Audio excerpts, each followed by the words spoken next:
Hello दोस्तों, मैं इस वीडियो में चैप्टर नंबर 2 क्लास 10th का अम्ल भस्म और लवण जो साइंस का बुक है उसका दूसरा चैप्टर है। तो चलिए हम इस वीडियो को हम स्टार्ट करते हैं। अगर पहला वीडियो नहीं देखे हैं पहला चैप्टर का तो वो प्लेलिस्ट में जाकर देख लीजिए। तो चलिए पहला जो टॉपिक है वो है अम्ल। अम्ल क्या होता है, पहले इसका डिफिनेशन जानिए। तो देखिए, अम्ल वह पदार्थ है जिसका जलीय विलयन स्वाद में खट्टा होता है और अम्ल धातु से अभिक्रिया करके हाइड्रोजन गैस बनाता है। दूसरा टॉपिक है भस्म। चलिए भस्म के बारे में जानते हैं। तो भस्म क्या है, तो भस्म का डिफिनेशन होता है कि भस्म वह पदार्थ है जिसका जलीय विलयन स्वाद में कड़वा होता है और भस्म अम्ल को उदासीन करके लवण बनाता है। लवण यानी कि होता है सॉल्ट, तो सॉल्ट बनाता है। तो चलिए अर्हेनियस द्वारा अम्ल एवं भस्म की परिभाषा क्या दिया गया था उसके बारे में हम जानते हैं। देखिए यहाँ पे दिया गया है अम्ल, अर्हेनियस द्वारा जो डिफिनेशन दिया गया था परिभाषा वो हम देखते हैं। तो अम्ल का जो अर्हेनियस दिए थे वह है कि अम्ल वह पदार्थ है जो जल में घुलकर हाइड्रोजन आयन देता है यानी कि H+ देता है। जैसे कि HCl हाइड्रोक्लोरिक एसिड में को जब वाटर के साथ मिलाते हैं तो हाइड्रोजन और क्लोरीन बनाता है यानी कि देता है। चलिए भस्म को देखते हैं कि भस्म क्या होता है और नहीं, जो भस्म का डिफिनेशन क्या दिए थे। तो जो भस्म है वह देखिए, भस्म वह पदार्थ है जो जल में घुलकर हाइड्रोक्साइड आयन यानी कि OH- देता है। जैसे कि देखिए NaOH जो यहाँ पे है उसको हम जब जल में मिलाते हैं तो Na++ OH- Na यानी कि अति देता है, सोडियम देता है और हाइड्रोक्साइड आयन देता है। तो चलिए अब इसके बारे में देखते हैं, इसका नोट क्या होगा। तो जल में विलय भस्म को क्षार कहते हैं, ये याद रखिएगा। जल में विलय भस्म, जो जल है पानी है उसमें जब भस्म को मिला दिया जाता है तो उसको हम क्षार कहते हैं। तो चलिए अगला पॉइंट देखते हैं। अगला पॉइंट है जिसमें उदासीन के बारे में जानेंगे। तो उदासीनीकरण के बारे में जानेंगे। तो उदासीनीकरण क्या होता है, तो अम्ल एवं भस्म के बीच होने वाले वह क्रिया जिसके फलस्वरूप लवण का निर्माण होता है। जैसे कि NaOH जब हाइड्रोक्लोराइड से जब ये क्या कहते हैं रिएक्शन करता है तो NaCl+ वाटर का निर्माण करता है। तो आप देखिए अम्ल तथा भस्म के गुण के बारे में जानेंगे। तो इसका पहला गुण है अम्ल स्वाद में खट्टा होता है, ये अम्ल के बारे में बता रहे हैं। देखिए दूसरा है कुछ अम्ल विषैले तथा तीव्रनाशक होता है, जैसे कि सल्फ्यूरिक अम्ल विषैले तथा तीव्रनाशक होते हैं। तीसरा पॉइंट है कि अम्ल तथा भस्म के द्वारा रंजक के रंग में परिवर्तन होता है। रंजक यानी होता है लिटमस पेपर।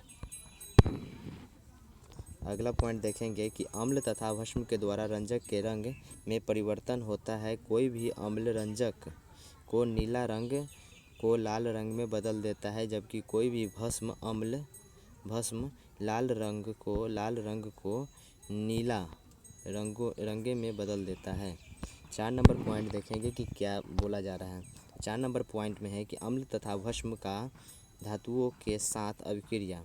अम्ल और भस्म जब धातु के साथ अभिक्रिया करता है तो क्या होता है, तो अम्ल धातु के साथ अभिक्रिया करके हाइड्रोजन गैस बनाता है, जबकि भस्म अम्ल के साथ अभिक्रिया करके लवण बनाता है।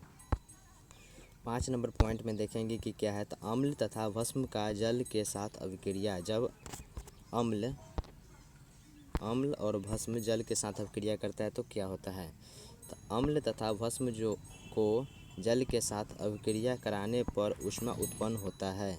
दोस्तों ये सब याद रखिए जो कब क्या होता है, ये सब इम्पोर्टेंट है और बोर्ड में 1 नंबर में पूछा जा सकता है। तो चलिए अगला देखते हैं, अगला टॉपिक क्या है। तो अम्ल तथा भस्म की शक्ति, तो उसके शक्ति के बारे में जानेंगे। जैसे कि प्रबल अम्ल, इसको हम इंग्लिश में स्ट्रॉन्ग एसिड कहते हैं। तो चलिए हम इसके बारे में जानते हैं प्रबल अम्ल क्या होता है। तो वह अम्ल जो जल में घुलकर लगभग पूर्णतः आयन होकर हाइड्रोजन आयन यानी कि H+ प्रदान करता है, उसे प्रबल अम्ल कहते हैं। जैसे कि हाइड्रोक्लोरिक अम्ल और नाइट्रिक अम्ल इसका एग्जाम्पल हो गया। देखिए अब दुर्बल अम्ल क्या होता है। तो दुर्बल अम्ल वह अम्ल जो जल में घुलकर आंशिक रूप से आयनित यानी कि आयोनाइज्ड होता है वह दुर्बल अम्ल कहलाता है। जैसे कि कार्बनिक अम्ल होता है, एसिडिक अम्ल होता है। तीसरा है सांद्र अम्ल। देखिए सांद्र अम्ल क्या होता है। सांद्र अम्ल किसी भी विलयन में यदि अम्ल की मात्रा अधिक हो तो उसे सांद्र अम्ल कहा जाता है। जैसे कि जल में HCl का विलयन।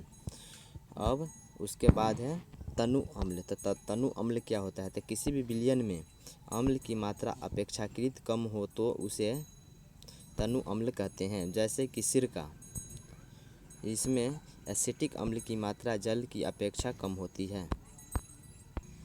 अगला है देखिए अब भस्म के बारे में अब बताया जा रहा है। तो दोस्तों देखिए जो ये पॉइंट दिया गया है जो मैं आपको बता रहा हूँ वो आपको कॉपी पे मैंने लिख लिया है। जो इम्पोर्टेंट पॉइंट है आपको ज़्यादा मेहनत करने का कोई ज़रूरत नहीं है। आप बुक नहीं पढ़ेंगे तो ये नोट्स भी पढ़कर आप एग्ज़ाम में अच्छा नंबर ला सकते हैं और ऑब्जेक्टिव भी क्लियर हो जाएगा इससे। तो आप इसको ध्यान से पढ़िए और इसको आप नोटबुक पर नोट करते हुए चलिए जो एग्ज़ाम में आपको कोई परेशानी नहीं हो। तो चलिए अब भस्म के बारे में जानते हैं। तो प्रबल भस्म यानी कि स्ट्रॉन्ग बेस क्या होता है।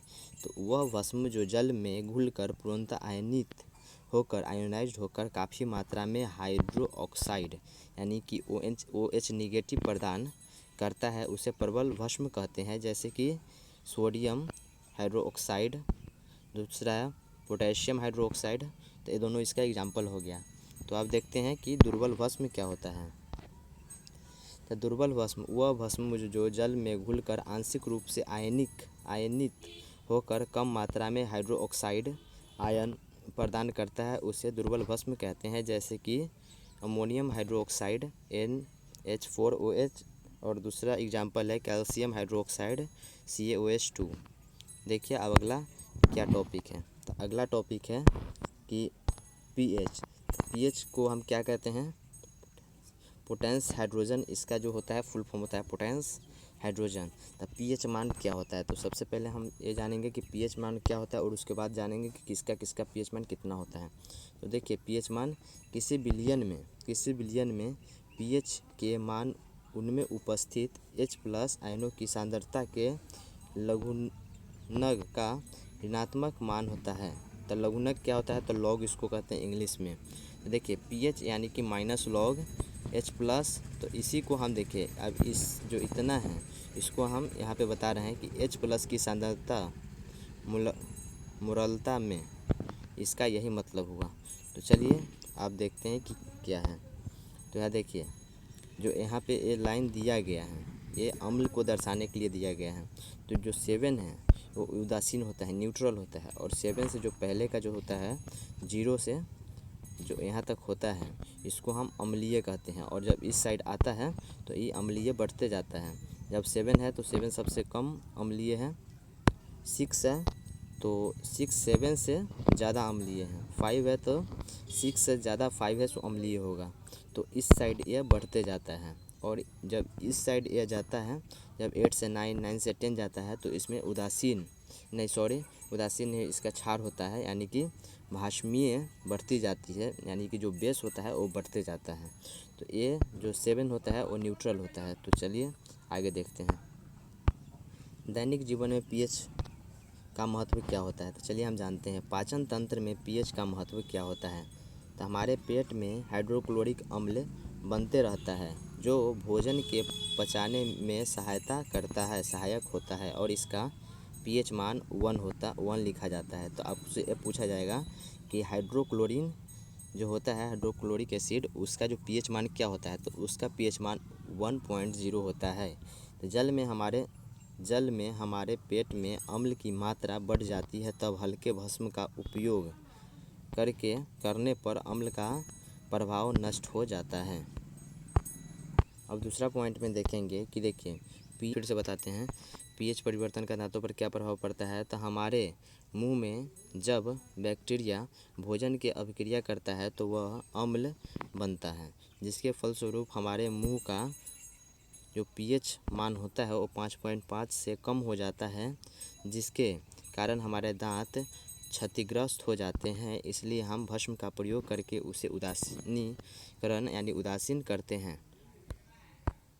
अगला पॉइंट है कि देखिए अम्ल के प्रयोग से बर्तन के धब्बे दूर करना कैसे होता है। तो जब कभी किसी बर्तन के स्पष्ट पर किसी प्रकार का सतह पर किसी प्रकार का धब्बा लग जाता है तो अम्ल के प्रयोग करके उसे साफ़ किया जाता है।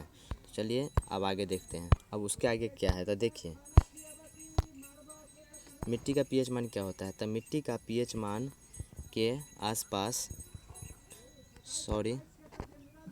जो मिट्टी का जो पीएच मान होता है वो देखिए, मिट्टी का पीएच मान 7 के आसपास रहने पर ही अधिकांश पौधे की वृद्धि संतोषजनक ढंग से होती है। मिट्टी को अत्यधिक अम्लीय या क्षारीय होने पर पौधों की वृद्धि वंचित हो जाता है। मिट्टी में अत्यधिक अम्लीय रहने पर उसमें काली चूना, बकरा चूना या कैल्शियम कार्बोनेट डालकर उसका पीएच नियंत्रित किया जाता है। चलिए अगला पॉइंट है, देखिए अगला पॉइंट में देखेंगे कि क्या है। तो पीएच और जलीय जीव। तो पीएच का जल में पीएच एक निश्चित सीमा के अंदर रहने पर ही उसकी वास करने वाली मछलियाँ तथा अन्य जीव नदियों तालाबों का पीएच बहुत कम हो जाता है तो जलीय जीव का अस्तित्व संकट में पड़ सकता है या पड़ जाता है। तो चलिए दोस्तों, यहाँ तक मैंने कंप्लीट कर दिया हूँ और एक और पार्ट आएगा जिसमें हम ये पूरा चैप्टर कंप्लीट कर देंगे। तो जो दिया गया है बहुत ही इंपॉर्टेंट नोट्स सब है और पॉइंट सब है, आप इसी को याद कीजिएगा। बुक पढ़े या ना पढ़े कोई दिक्कत नहीं है, आप ये जो पॉइंट दिया गया है उसको आप अच्छे से याद कर लीजिए। तो ये चलिए एक और पॉइंट एक और वीडियो आपके लिए आएगा जिसमें ये पूरा चैप्टर कंप्लीट करा दिया जाएगा। और वीडियो अगर आपको ये अच्छा लगा हो तो वीडियो को लाइक और चैनल को सब्सक्राइब कर लीजिएगा, क्योंकि ऐसे ही अच्छे वीडियो आपके पास जा सके और बोर्ड के लिए अच्छा तैयारी हो सके। तो चलिए फिर मिलते हैं अगले वीडियो में। तो